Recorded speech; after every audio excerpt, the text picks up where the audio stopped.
What's up, everybody? It's Emra, and today we're talking about the San Francisco Shock. This weekend, they showcased two completely different lineups, but still swept the Paris Eternal and the Washington Justice. And so today I thought it'd be fun to discuss the topic of whether or not these guys are destined to repeat as champions. So last season, the storyline coming into it was not that the Shock would necessarily win it all, and once they started showing their dominance, the Titans were still there to fight them the entire way, even taking some of the stage finals, and it was a really close season all the way to the end. But at this point, it just feels like, even though the Dragons have a comparable record, it just feels like the Shock are way ahead of everybody else in the league at the moment. Because, think about this, they're 12-2 now after beating the Paris Eternal, or 13-2 now after beating the Paris Eternal and the Washington Justice. Isn't that nuts? And they've had some completely different lineups. In this match against the Eternal, we see Ans, Chayobin, and Twilight. None of those three played in some of the maps against the Washington Justice. And that's crazy that you can showcase depth like that. Even in traditional sports, all the champions and stuff over a long season, almost always have great depth. Now, once it comes to a championship match, of course you want to be playing your best lineup.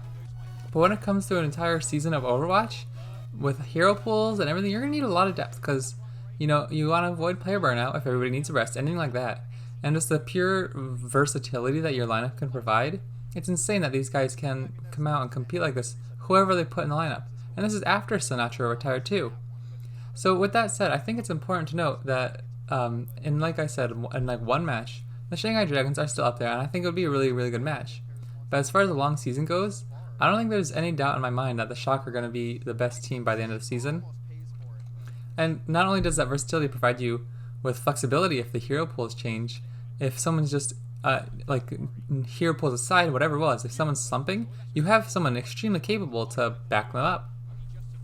So the Shock this weekend, when they beat the Paris Eternal and the Washington Justice, they were both clean sweeps. That's important. I really want to stress that.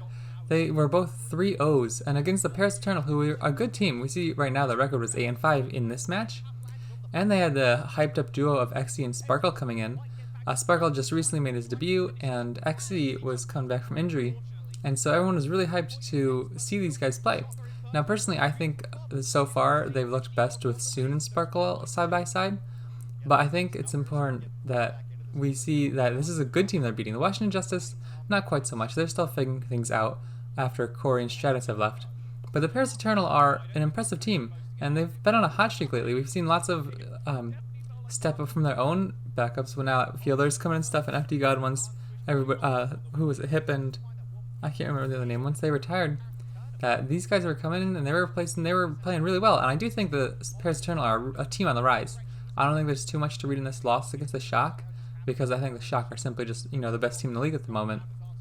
That the Paris Eternal will be towards the top of the table by the end of the year. So it's impressive that the Shock were able to come in here and sweep them 3-0. As for the Washington Justice, that was kind of just another display of dominance, where even though it wasn't as quite of an extreme of an opponent, the most important, impressive part came from the fact they were able to show such flexibility. For a real-life example, let's talk about Liverpool in soccer. They're just about to win the Champions League, and there's a lot of doubt about whether or not they've done enough to, did I say Champions League? I meant Premier League. There's a lot of doubt on whether or not they're good enough to compete for the Premier League and the Champions League and stuff going forward, because the depth behind their starting lineup isn't as great as it should be. And they're winning the title. They're only one game away, I believe, from actually pulling out the title win now. But fans are still worried that, hey, coming into next season, once there won't be this huge break, people are going to start getting tired, and our backups, we just simply don't have the depth that some of the other top teams do if you want to compete in the cups, the leagues, the Champions League, everything like that. But the Shock have that kind of versatility. And so I think that's crazy, and I think we need to note that. Thank you guys so much for watching. I think, let me know what you guys think their best starting lineup is. I honestly don't even know where I'd go, but it's crazy. I love all their players, like Twilight and Chayobin. It's so cool that they're on the team now. I love that Twilight came from the Titans. But it's like every different lineup has its own little flair, doesn't it? Of what you love about them. It's so cool. Thank you guys so much for watching. I've been Emrat. I'll see you next time.